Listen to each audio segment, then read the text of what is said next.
Tanganyika, une forte équipe d'avance de la délégation de la coordination nationale du PDDR6 séjournait à Kalemi. Cette équipe d'avance de la délégation du coordonnateur national du programme de désarmement, démobilisation, relèvement communautaire et stabilisation en PDDR6, le professeur Jean de Dieu Désiré Ntangantita avait préparé le terrain avant son arrivée à Kalemi. En son nom,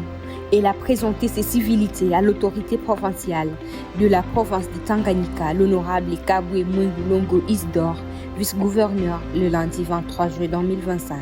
Cette délégation, arrivée le dimanche 22 juin à Kalemi, était composée des 4 experts de la coordination nationale du programme, conduite par Madame Mami Chibangu Alili, responsable de la cellule de communication du PDDR6, l'objectif de la mission ainsi que les attentes du PDDR6 vis-à-vis du gouvernement provincial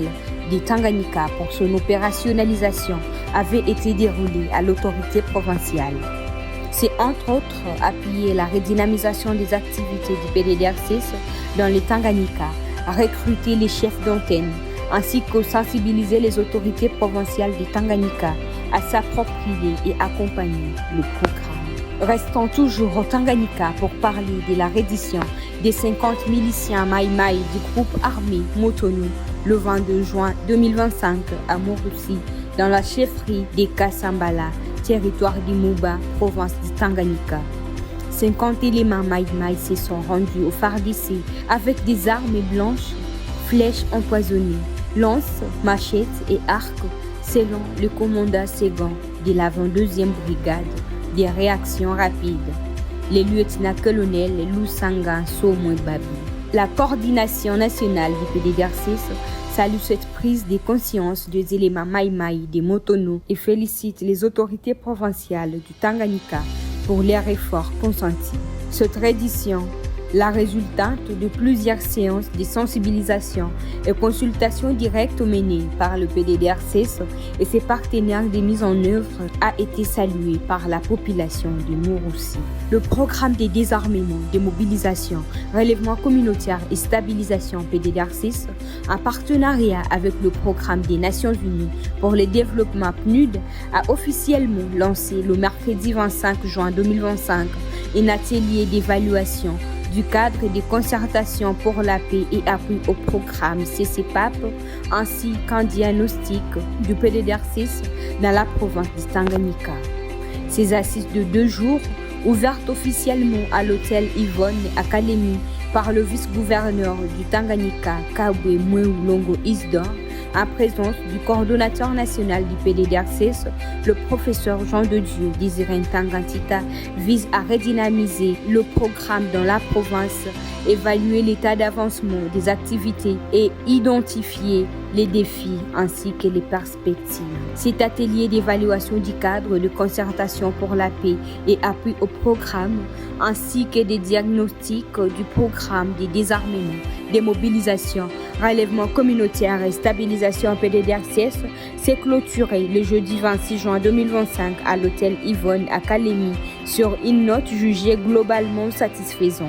marquée à la fin par une évaluation approfondie de la mise en œuvre du programme dans la province du Tanganyika, débouchant sur plusieurs recommandations clés et sur l'élaboration du plan d'action prioritaire conçu au cours des travaux en groupe thématique.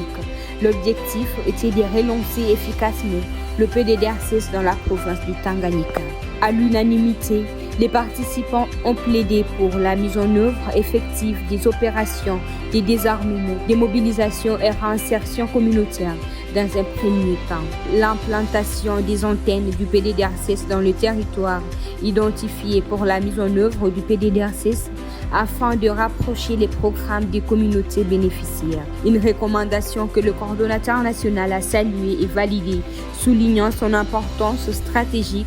pour l'opérationnalisation effective du programme. Ce document est un outil stratégique de plaidoyer auprès de la haute hiérarchie du pays afin de la relance des activités proprement dites dans le Tanganyika, surtout avec la présence des centaines des rendus de groupes armés Bitonto, et Mutono. Enfin, à Kinshasa, le mercredi 25 juin 2025, s'est tenue une réunion stratégique entre une délégation du programme de désarmement, démobilisation, relèvement communautaire et stabilisation PDDRCS et ONU Femmes en RDC. La coordonnatrice nationale adjointe chargée des questions techniques et opérationnelles, Madame Marie-Chantal Lumba Chimanga, avec à ses côtés l'assistant principal adjoint Jeff Tumba et la chargée du genre au PDDRCS, Madame Lorraine Muntu Kinkadi, a échangé avec la représentante adjointe de l'ONU Femmes en République démocratique du Congo, Catherine Odimba, accompagnée de la conseillère technique genre et DDR Bijoubin. Cette rencontre s'inscrit dans une dynamique de dialogue institutionnel renforcée, marquant une prise de contact officielle avec la nouvelle équipe dirigeante du PDDRCS depuis leur nomination en décembre 2024 par les chefs de l'État. Elle a permis également un partage d'informations stratégiques sur les avancées du PDDRCS, notamment en matière d'intégration transversale de la dimension genre dans la mise en œuvre du programme et initiatives de paix, signalant que les deux institutions ont exprimé leur volonté commune de renforcer la collaboration technique, stratégique et opérationnelle au service d'une paix inclusive et d'une transformation durable de la vie des femmes congolaises affectées par les conflits.